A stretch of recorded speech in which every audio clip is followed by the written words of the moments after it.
The year of our Lord 1928 was a cacophony, a relentless roar of progress and abandon that left little room for silence. New York City was its grand conductor, a maestro of screeching tires from 1,000 Ford Model Ts, the riotous blast of jazz spilling from hidden speakeasies, and the frenetic, clipped chatter of a generation, desperate to dance away the ghosts of the Great War. For most, this was the sound of life, of exhilarating, unbridled freedom. For Beatrice Holloway, it was simply noise. Her sanctuary was the Orchid Room, a tea salon of genteel elegance tucked away on a quieter street, a lone violin note in an orchestra of brass. Here, the only sounds were the delicate clinking of porcelain, the murmur of polite conversation, and the music that flowed from the tips of her fingers. Seated at the gleaming baby grand piano, Beatrice was not merely an employee, she was the curator of serenity. Her repertoire was a collection of whispers from another time, Chopin's nocturnes, Debussy's reveries, melodies that spoke of longing and introspection, not of bathtub gin and reckless abandon.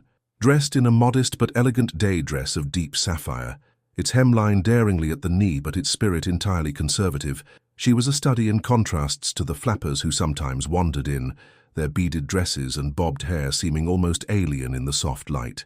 Beatrice's own hair was the color of warm honey, pinned neatly in a soft chignon that a cloche hat could never contain. Her eyes, a clear and gentle grey, held a quiet observer's wisdom. She saw the city's frantic energy not as joy, but as a kind of fever, and she wanted no part of it. Her heart yearned for the quiet dignity of a bygone era, for conversations that weren't shouted over a saxophone, for a connection that could be found in a shared glance rather than a shared flask. This afternoon, a sudden mid-October squall had descended upon the city, turning the streets into shimmering rivers of grey. The rain drummed a frantic, syncopated rhythm against the large windows of the Orchid Room, a wilder music than any she would ever play. When her set concluded, to the polite applause of the few patrons who had braved the weather, she gathered her sheet music, gave a small, graceful nod, and slipped away. The storm was her excuse. On days like this, when the world outside felt particularly harsh, she sought refuge in the one place that felt more like home than her own small apartment. 2 doors down from the tea room stood a storefront that seemed to exist out of time. The gold-leaf lettering on the glass was faded and dignified, sterling antiquarian books. There was no flashy display, only towering shelves visible through the window, creating a forest of leather and paper.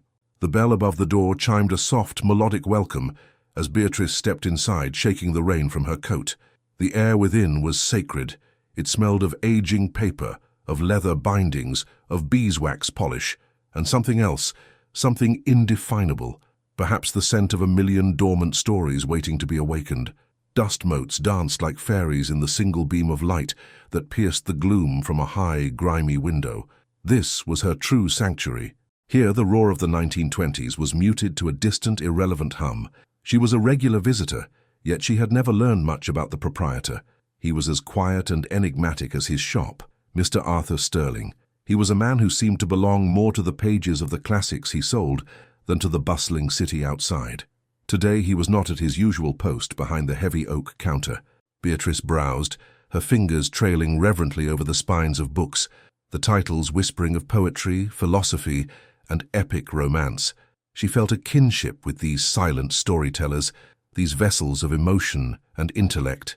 She found him in the far corner, tucked away in the poetry section, a place she frequented. He was seated in a worn leather armchair, a book resting in his hands, so absorbed that he hadn't heard the bell. Arthur Sterling was not a handsome man in the way of the matinee idols, whose faces graced the silver screen. His was a face of quiet angles and shadows, with a strong jaw that was often set in a look of deep concentration.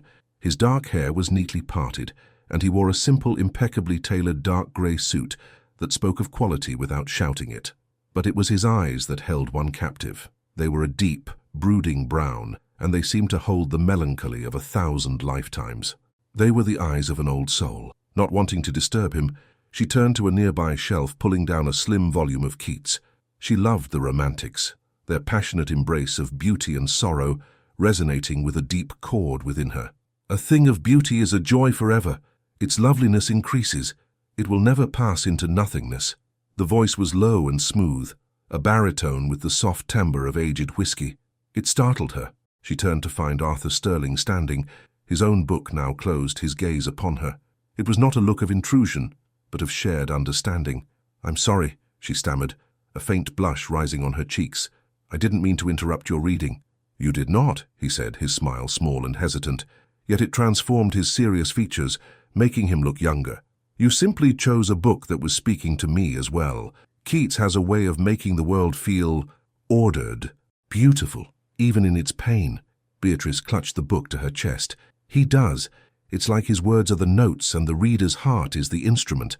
A perfect sonata." His eyes lit with a flicker of genuine delight.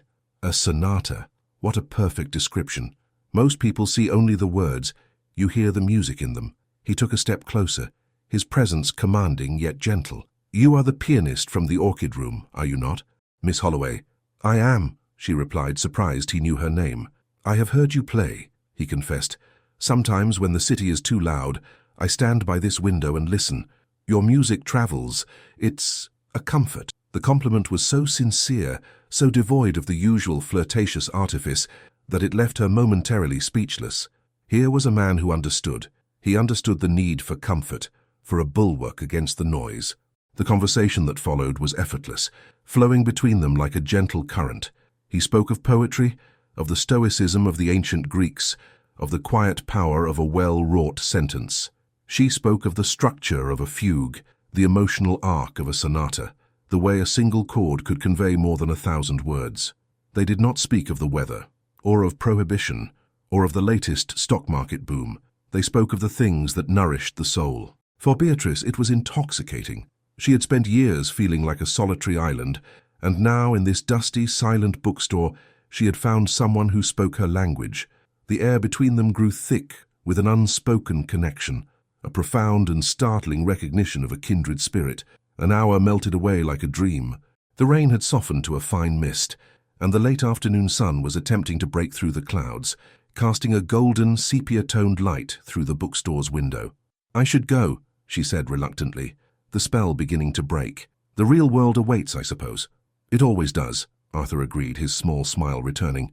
"But it is a comfort to know there are places and people who offer a reprieve." He walked her to the door. As she turned to thank him, she glanced back at his armchair and saw the book he had been reading. It was not poetry, but a dense, leather-bound volume on military strategy, The Art of War by Sun Tzu, an odd choice for a gentle bookseller. He handed her the volume of Keats. "Please take this, as a gift, for the music." She was about to protest, but the sincerity in his eyes stopped her. "Thank you, Mr. Sterling. That is remarkably kind." "Arthur, please." "Arthur," she repeated softly. "And I am Beatrice." As she stepped toward the door, he turned his head to look out the window, his gaze sweeping the street. For the briefest of moments, an astonishing transformation occurred. The gentle, scholarly warmth in his face vanished, replaced by an expression of such cold, calculating assessment that it made Beatrice's breath catch in her throat.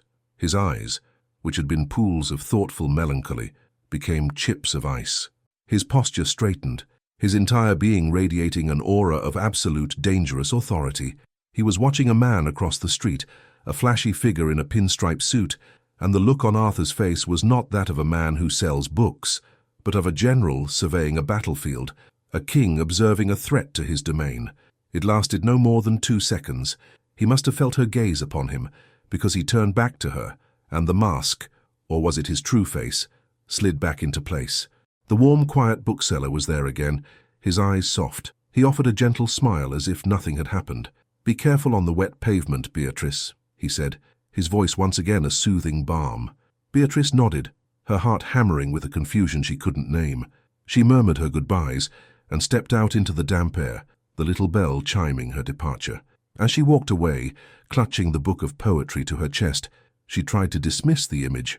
It must have been a trick of the light, a shadow cast by the setting sun, a figment of her own romantic imagination, but the chill of that fleeting glance lingered long after the warmth of their conversation had faded. She had come seeking a man who was an escape from the world's harshness, and she believed she had found him. Yet, in that single, unguarded moment, she had seen not an escape, but a fortress, and she could not begin to guess what secrets were being guarded within its walls. The courtship that followed was not a whirlwind of jazz clubs and champagne fountains. the typical fare of New York's bright young things. Arthur Sterling's wooing of Beatrice Holloway was a composition of quiet, deliberate movements, each note chosen with perfect care to create a world just for the two of them. It began the day after their meeting, with a note delivered to the orchid room by a young boy in a cap. The stationery was heavy cream cardstock, the ink a dark, decisive black, and the script a marvel of elegant control. It was an invitation to view the Egyptian exhibit at the Metropolitan Museum of Art. For Beatrice, it was as if he had read the secret pages of her diary. She had spent her life feeling slightly out of step with the frantic tempo of the age, and in Arthur she had found her own graceful rhythm. Their days together became a series of serene vignettes, painted against the city's chaotic backdrop. They stood in the silent, cavernous halls of the museum, speaking in hushed tones about the permanence of art and the fleeting nature of empires, their shoulders occasionally brushing, sending a jolt of electricity through the quiet air. He took her to a poetry reading in a small candle-lit salon in Greenwich Village, where they sat in the back, sharing a small, secret smile, as a young poet passionately declaimed his love for a world they both felt had already vanished. One perfect autumn Saturday, he arrived at her modest apartment building in a gleaming black Packard, a car whose understated power was a far cry from the ostentatious, colorful roadsters that clogged the avenues. In his hands was a wicker basket. They drove out of the city, the urban clamor receding until it was replaced by the whisper of wind through turning leaves. In a secluded corner of a vast park overlooking the Hudson River, he spread a checkered blanket and unpacked a simple lunch of bread, cheese, and chilled lemonade from a thermos. "I'm afraid it's not the Ritz," he said, a hint of apology in his voice. Beatrice looked at him, the sunlight filtering through the canopy of gold and red leaves dappling his serious face. "Hey, it's better than the Ritz, Arthur, it's quiet." In that moment she felt seen, truly seen, for the first time in her life. He didn't try to change her, to pull her into the dizzying dance of the modern world. He met her in the peaceful space she cherished and made it their own. He spoke of his supposed travels as a young man, acquiring rare books for his father's business, painting pictures of distant, quiet cities. He listened, truly listened, as she described the emotional architecture of a piece by Satie, or the profound sorrow hidden in a simple folk melody. He was the embodiment of the peace she had always craved, a gentleman of intellect and soul, whose hands, when they gently took hers, were steady and sure. She was falling in love, deeply and irrevocably. She willfully ignored the small inconsistencies, the dissonant notes in their perfect sonata. She never questioned the source of his obvious wealth, which allowed him to run a bookstore that seemed to have few customers.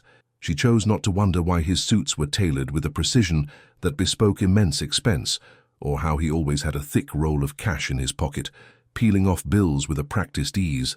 She didn't ask why he sometimes fell silent, his eyes taking on a distant, hard look, as if he were calculating odds in a game she didn't know they were playing. She did not want to know. The reality he presented to her was so beautiful, so perfectly attuned to her own heart, that to question it would feel like a betrayal. One evening, after a concert at Carnegie Hall, he walked her to her door. The air was crisp, carrying the scent of roasting chestnuts from a street vendor. Under the dim glow of the gas lamp outside her building, he stopped. "Beatrice," he began, his voice low and earnest. "I have never known a peace such as the one I find with you." He didn't try to kiss her.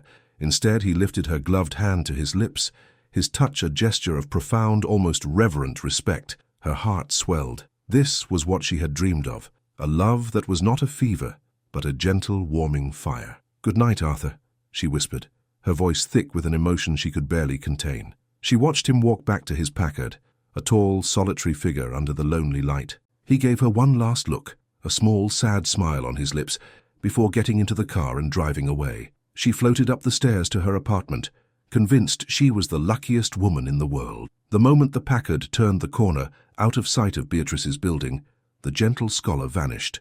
Arthur Sterling's face hardened, the soft lines around his eyes tightening into a mask of cold command. The hand that had so tenderly held Beatrice's now gripped the steering wheel with white-knuckled intensity. His eyes, no longer reflecting the warmth of a gas lamp, became chips of flint, scanning the rearview mirror with a predator's focus. He drove not toward the respectable side of town, where one might expect a bookseller to live, but down toward the mist-shrouded docks of the Lower East Side. Here the city's roar was different, the mournful cry of foghorns, the creak of rope against wood, the guttural shouts of men who lived by their own laws. He parked the immaculate car in the shadow of a warehouse, its windows dark and grim. He was met at a small, reinforced door by a large man whose broken nose told its own story. The man nodded, his expression one of deference and fear. "Boss, he's here." Arthur said nothing, simply striding past him into the cavernous space. The air was dank, thick with the smell of brine, damp wood, and, beneath it all, the sharp, sweet aroma of Canadian whiskey. Shadowy figures moved among towering stacks of wooden crates, their work illuminated by a few bare, dangling bulbs. This was the heart of the Sterling Empire. This was the source of the cash that paid for Packard cars and tailored suits. In the center of the warehouse, his loyal second-in-command, a wiry, sharp-eyed man named Stanley, was overseeing the unloading of the night's shipment. He was in a low, tense argument with another man. "It's a 5% cut for the transport, Frankie, same as always," Stanley hissed. "The risk is higher now. Finn's boys are sniffing around this whole pier. I want 7, Frankie shot back, his hand inching toward a bulge under his coat. The warehouse grew silent. The men stopped their work, sensing the shift in the atmosphere. Arthur's arrival had been as quiet as a descending fog, but his presence filled the entire space.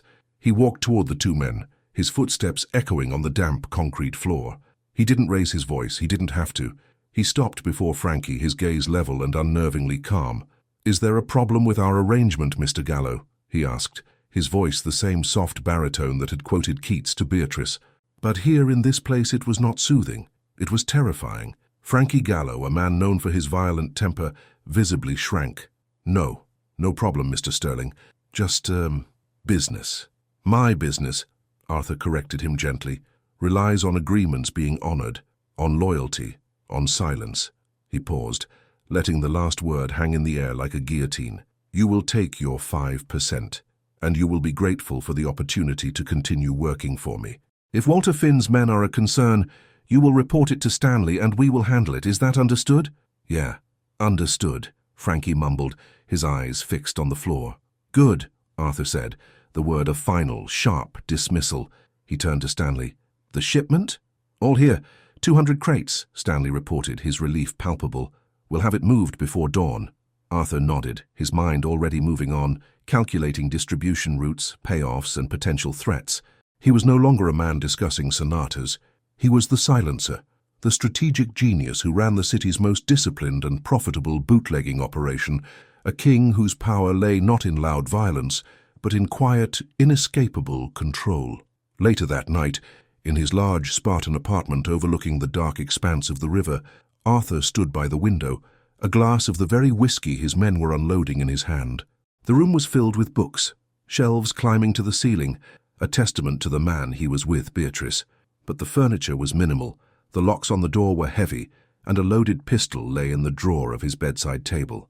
He took a slow sip of the whiskey, the burn in his throat a familiar companion. He thought of Beatrice's face, illuminated by the gas lamp, her eyes shining with a trust he knew he did not deserve. With her he felt a flicker of the man he might have been, a scholar, a husband, a good man. Their time together was a beautiful, fragile lie, a sanctuary he had meticulously constructed to keep her pure and to give himself a reason to endure the darkness.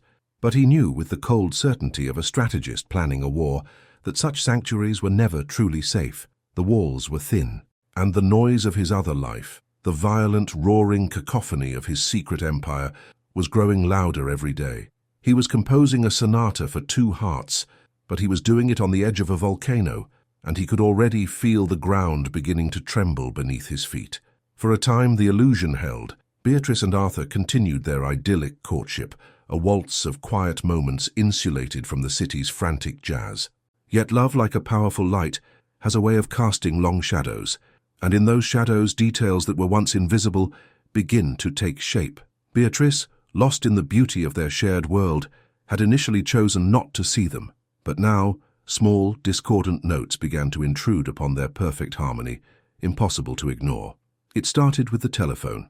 Arthur had one in his bookstore, a modern convenience that seemed at odds with the establishment's antique character. It rarely rang when she was there, but when it did, a subtle but immediate transformation came over him. His conversations were brief, cryptic, and spoken in a tone so low it was almost a whisper. He would turn away from her, his back a rigid wall, and his vocabulary would shift from the language of poets to the clipped, coded jargon of a general. Words like shipment, territory, and containment would surface, making no sense in the context of a bookseller's life. When he hung up, the warmth would take a moment to return to his eyes, like a hearth being slowly rekindled after a blast of icy wind. Then there were his sudden departures. They would be in the middle of a comfortable silence, reading in his shop, and a car would slow down outside. A horn would honk twice, a short, sharp signal. Arthur's entire demeanor would shift. "An urgent matter with an estate collection," he would say, his voice smooth, the excuse plausible. But his eyes would be hard, his movements efficient and devoid of their usual thoughtful grace. He would leave her there, among the silent books, and be gone for hours, returning with a new weariness etched around his mouth and the faint metallic scent of something she couldn't place clinging to his coat. One crisp November evening, he took her to a small, respectable Italian restaurant in a quiet neighborhood, a place where the waiters were old and the recipes older. It felt safe, another corner of the world they had carved out for themselves. As they shared a plate of pasta, the conversation was light, comfortable. But Beatrice noticed Arthur wasn't truly relaxed. His gaze constantly swept the room, cataloguing the other diners, assessing the exits. He was like a man sitting in a peaceful meadow who could not shake the feeling that a predator was watching from the trees. As they were leaving, a large polished black automobile, a Cadillac far grander than Arthur's Packard, pulled up to the curb. Two men in sharp, pinstriped suits sat in the front, their faces like stone masks. Beatrice felt a prickle of unease. These were not men who frequented quiet Italian restaurants. From the back seat emerged a figure who seemed to suck all the warmth from the autumn air. He was a bull of a man, broad and imposing, dressed in a flamboyant suit of pearl grey, a diamond stickpin glittering in his tie. His face was fleshy and cruel, with small, intelligent eyes that missed nothing. He was followed by a nervous-looking man who scurried behind him like a shadow. The man's eyes landed on Arthur, and a slow, predatory grin spread across his lips. "Well, well, Sterling," he boomed, his voice a gravelly affront to the quiet street. "Didn't take you for a man who enjoyed a good bowl of spaghetti. Figured you were more the type to stay home and read a book." Arthur's body went rigid. He moved slightly, almost imperceptibly, placing himself between Beatrice and the newcomer. The gentle scholar was gone, replaced by the cold, authoritative figure she had glimpsed through the bookstore window. "Hello, Walter," Arthur said, his voice dangerously soft. "It's a small city."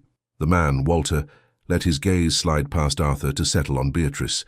It was a look of brazen, insolent appraisal, and it made her skin crawl. He tipped his hat with an exaggerated flourish. "And who is this lovely little songbird?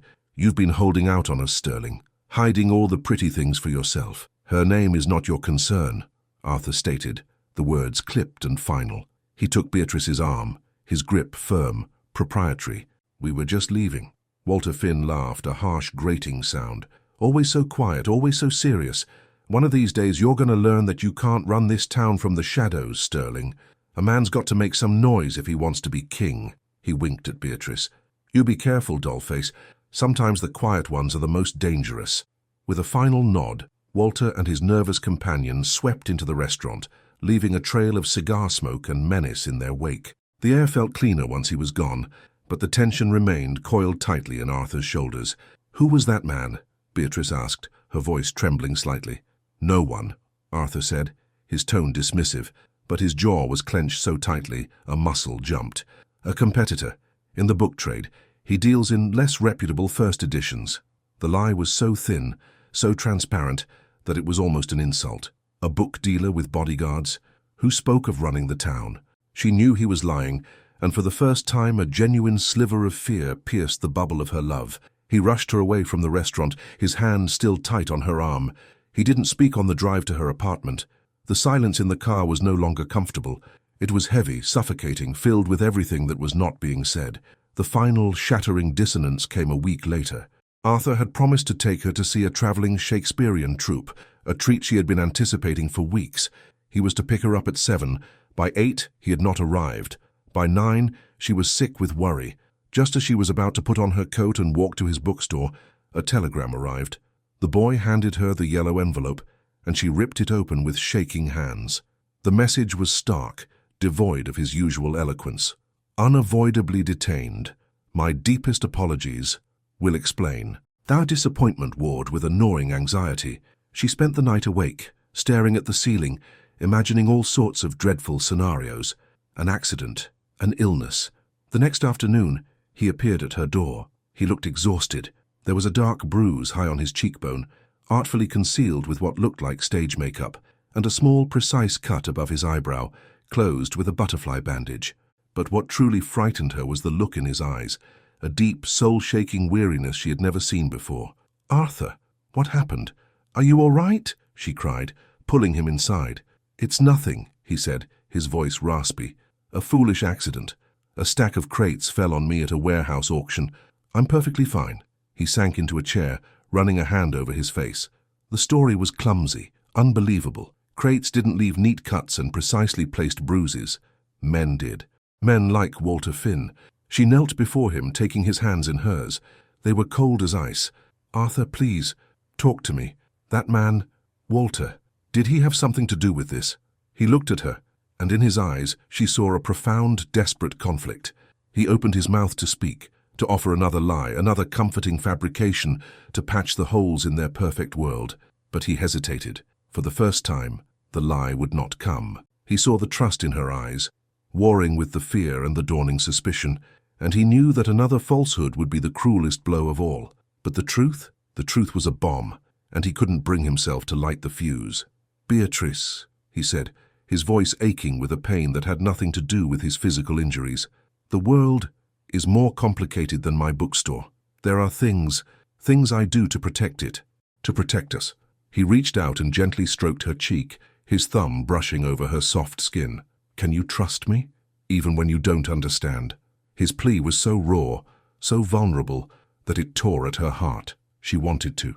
She desperately wanted to believe in the man who quoted Keats and listened to sonatas. She wanted to live in their quiet world of books and music forever. So she nodded, pushing her fear and her doubts down into the deepest part of her soul. "Yes, Arthur," she whispered, sealing her fate with the words, "I trust you." But as she helped him clean the cut above his eye, her hands no longer felt steady. The melody of their love was now riddled with jarring, dissonant chords. It was still beautiful, but it had become a sadder, more frightening piece of music. It was no longer a simple sonata. It was a requiem waiting to be played. Beatrice chose trust. She wrapped herself in it like a warm coat against the creeping chill of her doubts.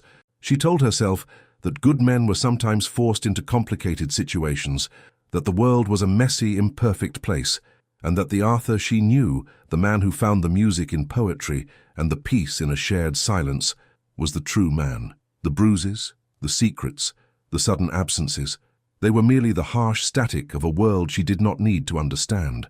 Their love was the melody, and she would focus only on that. This willful blindness carried her for several weeks. Their time together regained a semblance of its former serenity, but it was a fragile peace, like a thin layer of ice over a deep, dark current. She no longer asked questions when he was called away. She learned to accept his vague explanations with a nod and a smile, even as a small cold knot of fear tightened in her stomach. She was playing a part, the trusting lover, and he in turn played his, the gentle scholar. They were two actors in a beautiful, elaborate play, and both were terrified of the moment the curtain would inevitably fall. The stage was torn down on a Tuesday. Beatrice was taking her mid-afternoon break at the Orchid Room, sitting at a small table by the window, nursing a cup of tea. Another patron, a society woman with a penchant for gossip, had left her newspaper behind, folded carelessly on the chair opposite. It was the New York Clarion, a tabloid known for its sensationalist headlines and lurid crime reporting. Beatrice would never have bought such a paper, but the headline, printed in bold, accusatory type, snagged her attention. "The Silent King of Gin Alley. Who is the ghost who runs the city's whiskey trade?" Curiosity, that treacherous human impulse, got the better of her. With a sense of doing something slightly sordid, she reached for the paper and unfolded it. The article was a breathless piece of investigative journalism, detailing the city's largest and most elusive bootlegging empire. It described a mastermind who, unlike the flamboyant and violent gangsters like Walter Finn, operated not with threats and bullets, but with strategy, discipline, and absolute secrecy. The paper had nicknamed him the Silencer, a man whose orders were whispers and whose power was absolute. Beatrice read with a detached interest. The story a dispatch from a violent alien world.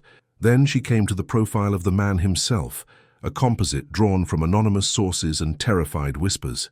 Her blood ran cold. "He is a ghost," one source was quoted as saying. "He does not frequent the speakeasies or the boxing rings.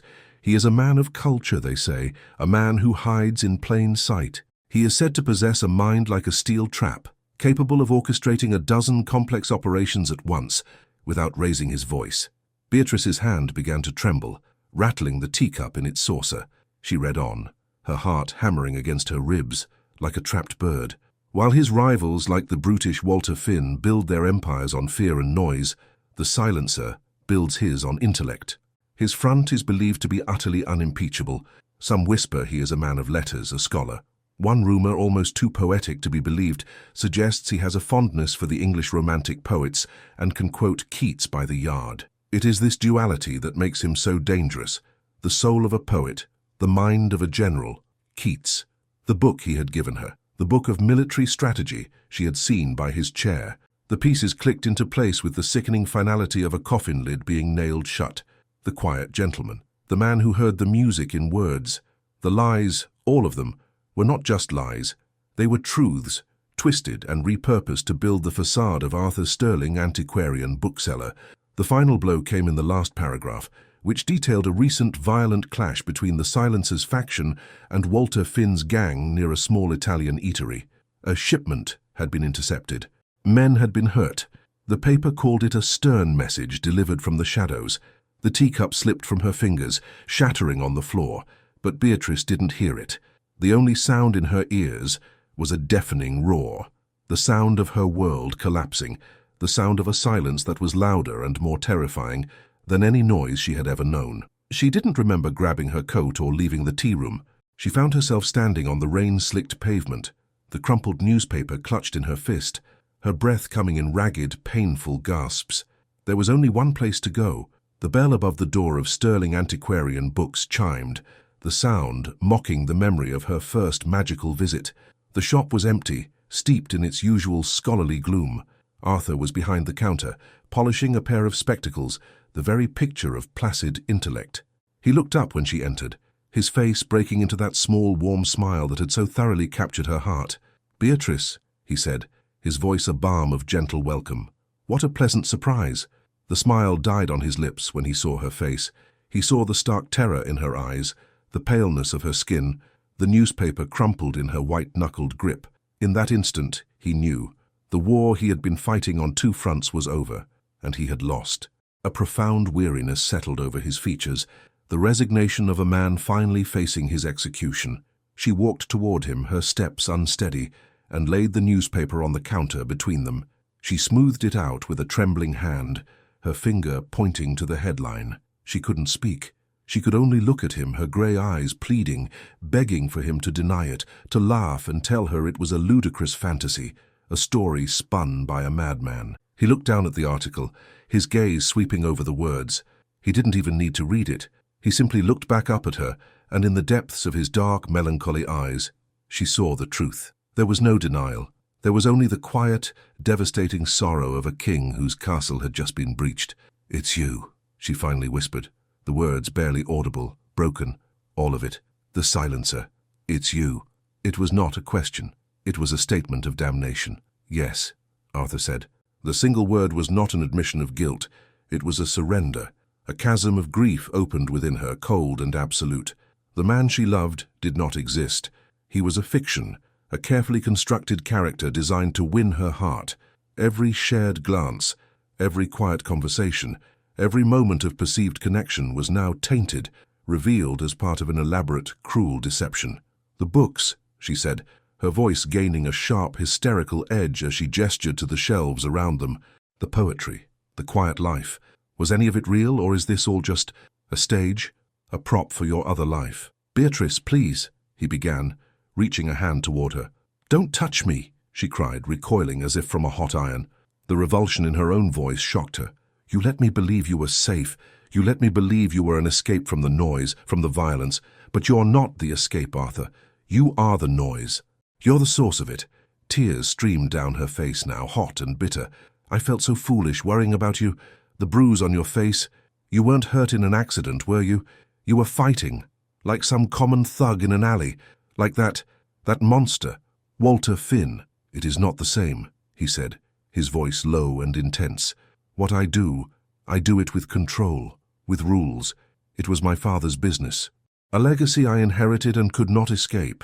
"A legacy," she scoffed, a broken laugh catching in her throat. "You run a criminal empire, you fill the city with poison, and you call it a legacy. And you used me. You used my desire for peace and quiet as your cover. Did you and your men laugh about it?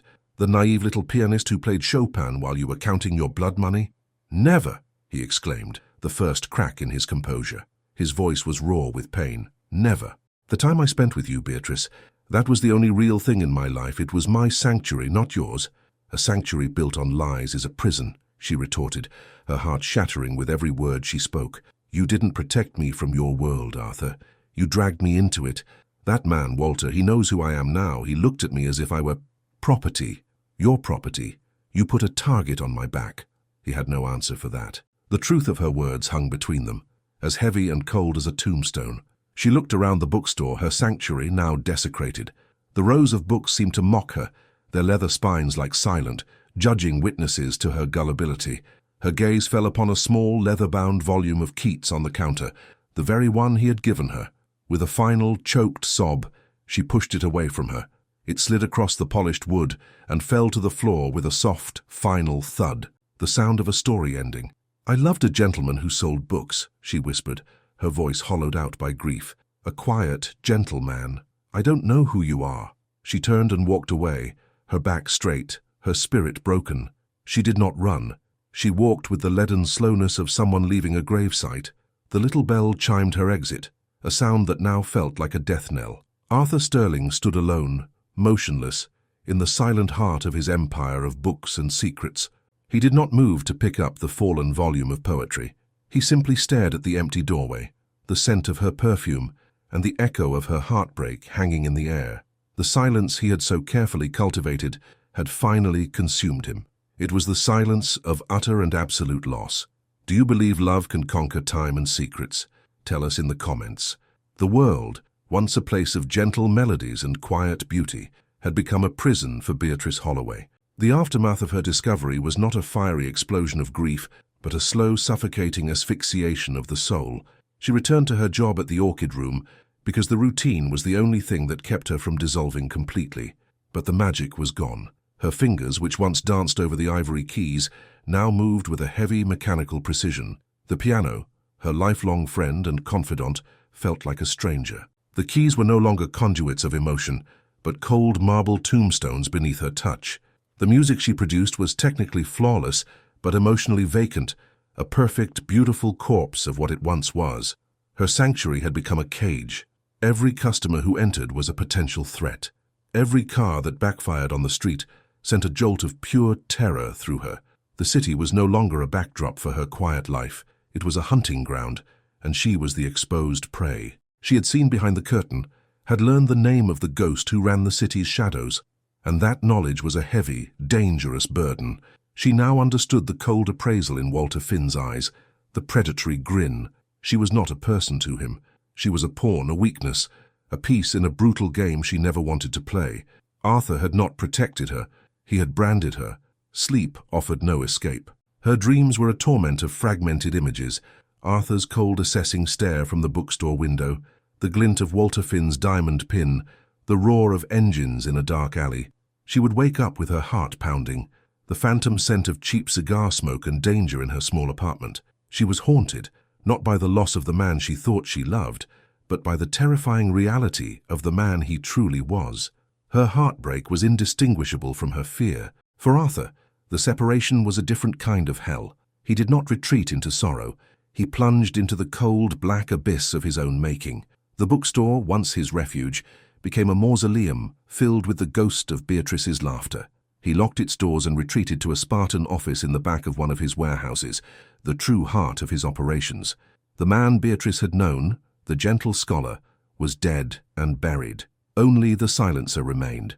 And the silencer, stripped of his humanity, was a force of terrifying efficiency. The pain of losing Beatrice was a fuel that burned cold and bright, sharpening his intellect, honing his ruthlessness. He channeled his rage not into clumsy violence, but into a systematic, chillingly precise campaign to consolidate his power. He no longer sought balance, he sought dominion. "Boss, we've always had an understanding with the O'Malley crew on the west side," his Lieutenant Stanley said one evening, looking over a map of the city dotted with pins. "We stay out of their pubs, they stay out of our restaurants." Arthur didn't look up from the ledger he was examining. "The O'Malleys are disorganized, their supply chain is weak. Send them a message. We are taking over their primary supplier in Hell's Kitchen. Offer them a price to buy from us. If they refuse, cut them off completely. Let them wither." Stanley hesitated, a rare sign of dissent. "That's aggressive. It's not our way. It'll make noise." Arthur finally looked up, and the look in his eyes made Stanley take an involuntary step back. The thoughtful melancholy was gone, replaced by a glacial emptiness. "The old ways are finished, Stanley. There is no room for sentiment in business, only strength." "Do it!" His empire expanded, his grip on the city's underworld tightening like a fist. But his victory was hollow, each success a fresh reminder of what he had lost. He had built this kingdom of silence and control, and now he was its sole, lonely inhabitant. He had the city at his feet, but he had lost the one person whose opinion had ever mattered. Walter Finn watched this new, aggressive Arthur with a mixture of professional concern and personal glee. He saw his rivals' calculated moves for what they were, the thrashing of a wounded animal. He understood that the silencer's greatest strength, his discipline, his emotional detachment, had been compromised. Arthur Sterling had a soul after all, and Walter Finn had seen her face. He had seen the way Arthur looked at the little songbird, and he knew he had found the key to his rival's undoing. It was time to stop playing for territory. It was time to play for checkmate. The attack came on a Thursday evening, as Beatrice was walking the few blocks from the orchid room to her apartment. The streets were slick with a recent rain, the gas lamps casting hazy, distorted halos on the wet pavement. She clutched her coat tighter, her senses on high alert as always. She heard the sound of the car behind her, its engine a low, menacing purr, slowing to match her pace.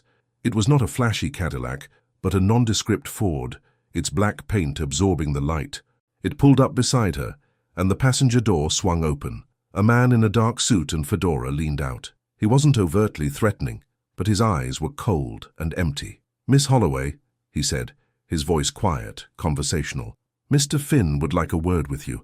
He asks that you join us. It would be unwise to make a scene." Ice flooded Beatrice's veins. This was it, the moment she had dreaded in every waking hour and every nightmare. She looked around desperately, but the street was deserted. To scream would be pointless and likely fatal. The man's hand rested inside his coat, a clear and unmistakable gesture. Paralyzed by a terror so profound it stole the air from her lungs, she did as she was told. She got into the car. The door shut behind her with a heavy, final click. As the car pulled away from the curb, she looked back at the familiar street, at the warm lights of her neighborhood, a world she was suddenly, violently, no longer a part of. She was a hostage of Arthur's secret. Arthur was in his office when the telegram arrived. He was staring at the map, at his now dominant kingdom of pins, feeling nothing but a vast, aching emptiness. Stanley brought the yellow envelope in, his face grim. Telegrams that arrived at this time of night never carried good news. Arthur took it, his movement steady as he slit the envelope with a letter opener. He unfolded the single sheet of paper. The message was printed in stark, mechanical letters, a cold and impersonal medium for a declaration of war. "Sterling, I have your sonata. The girl for the Empire. All of it. You have 24 hours. Finn." For a long moment, Arthur did not move. He simply stared at the words, "I have your sonata." The cruel, poetic mockery of it was Finn's signature, a twist of the knife. The flimsy piece of paper in his hand weighed more than his entire fortune, more than the entire city. Stanley watched his boss, his heart pounding.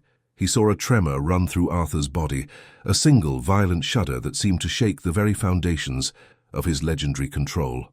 Arthur slowly lowered the telegram to his desk.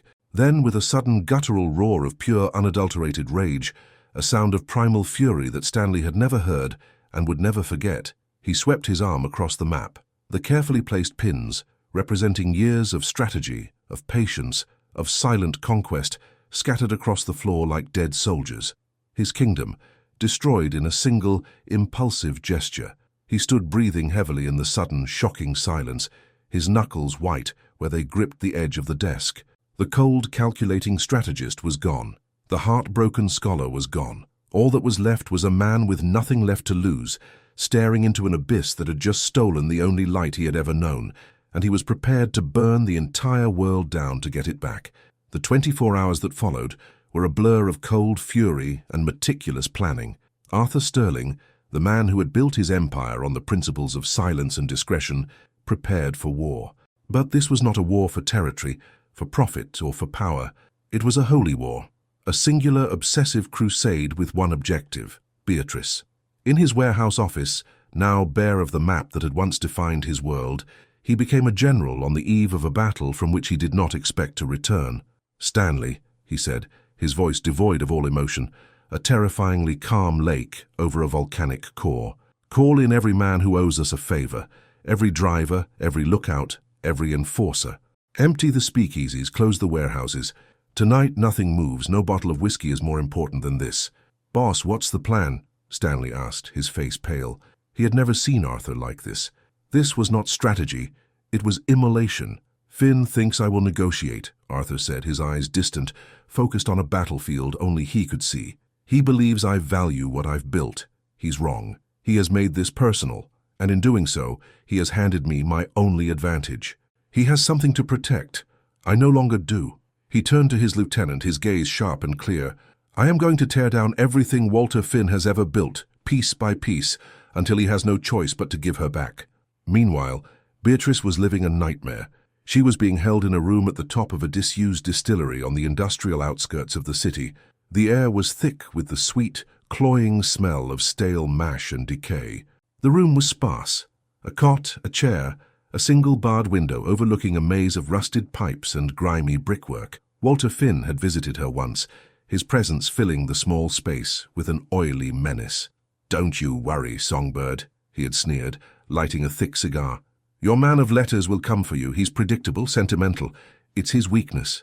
And when he comes, I will own this city." Beatrice said nothing. The terror that had initially paralyzed her was slowly, painstakingly being forged into a cold, hard resolve. She thought of Arthur, not the gentle scholar, but the dangerous man she had glimpsed, the man with the military strategy books, the man whose eyes could turn to ice in a heartbeat. For the first time, she did not fear that man. She prayed for him. She prayed for the lethal, brilliant king of the underworld to come and burn this place to the ground. Arthur's assault began not with a bang, but with a whisper. He knew Finn's operations as well as his own. His first move was to strike at the finances.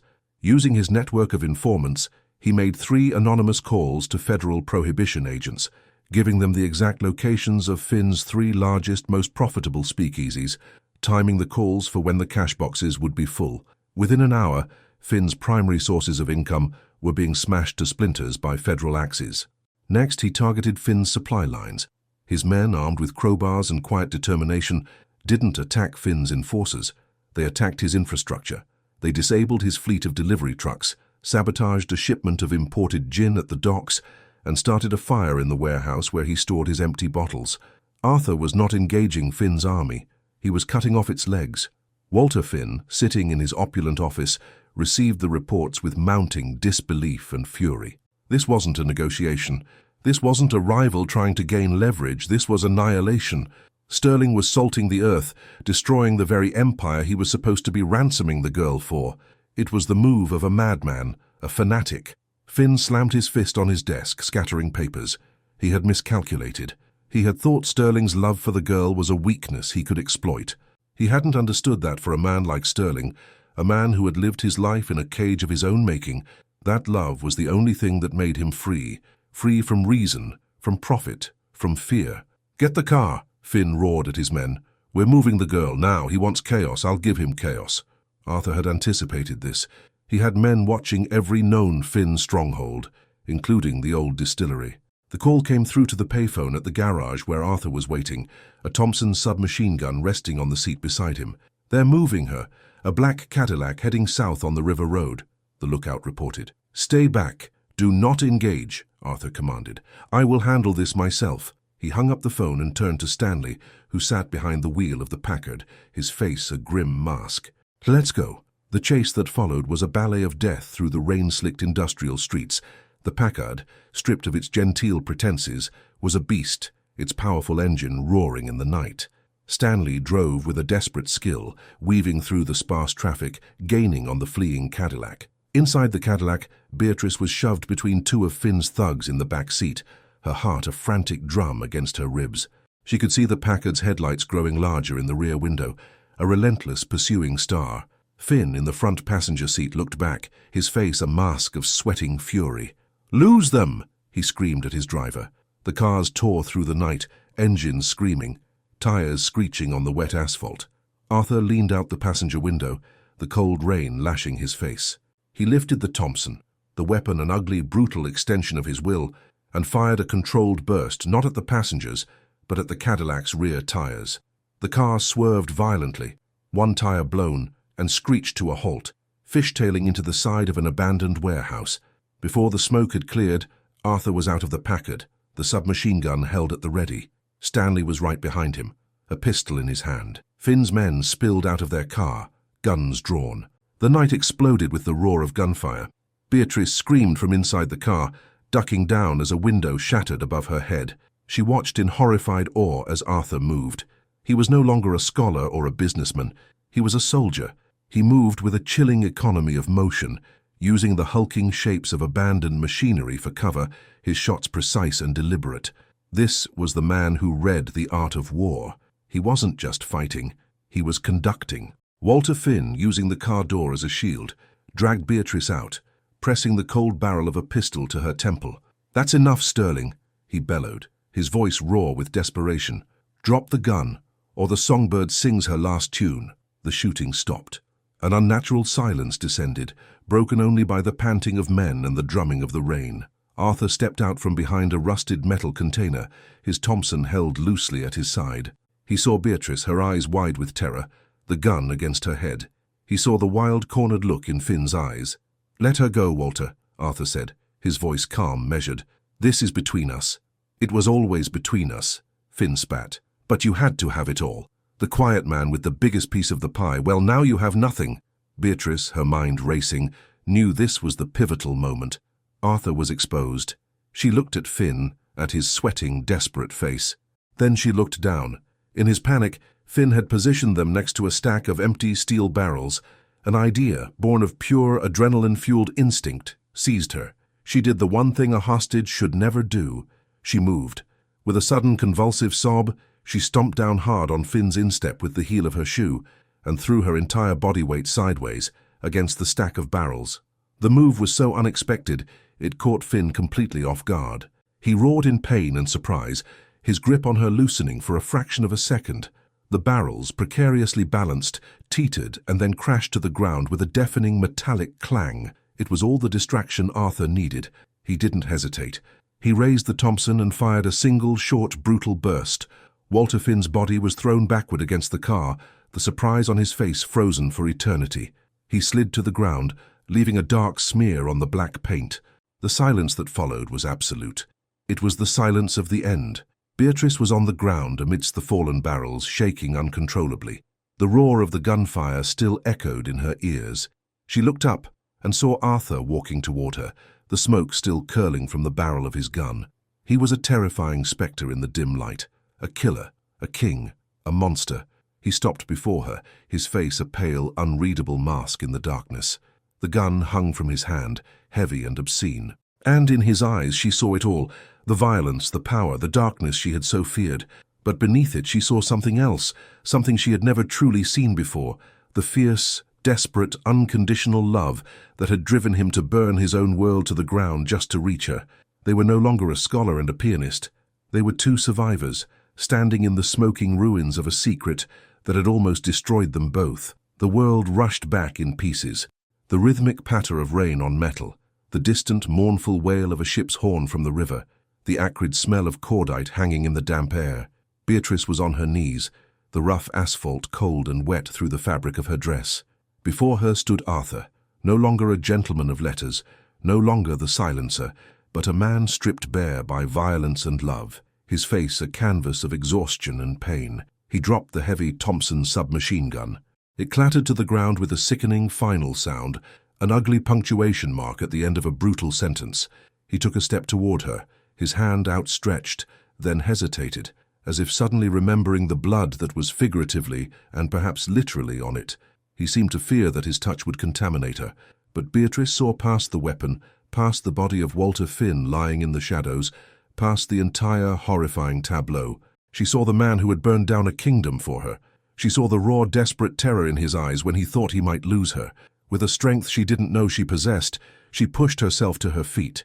She closed the distance between them, and, ignoring the gun on the ground, she reached up with a trembling hand and gently touched the bruise on his cheek.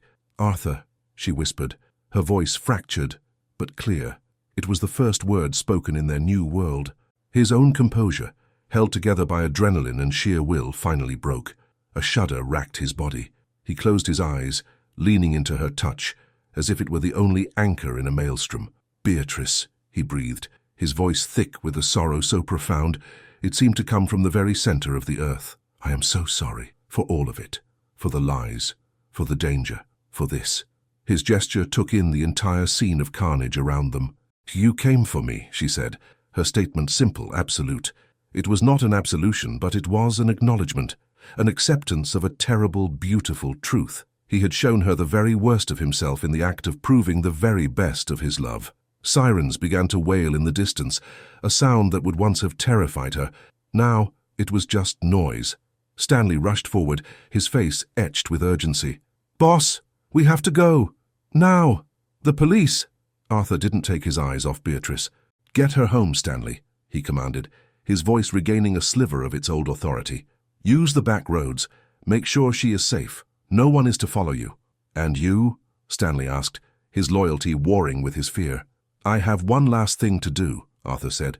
"I have to end the story."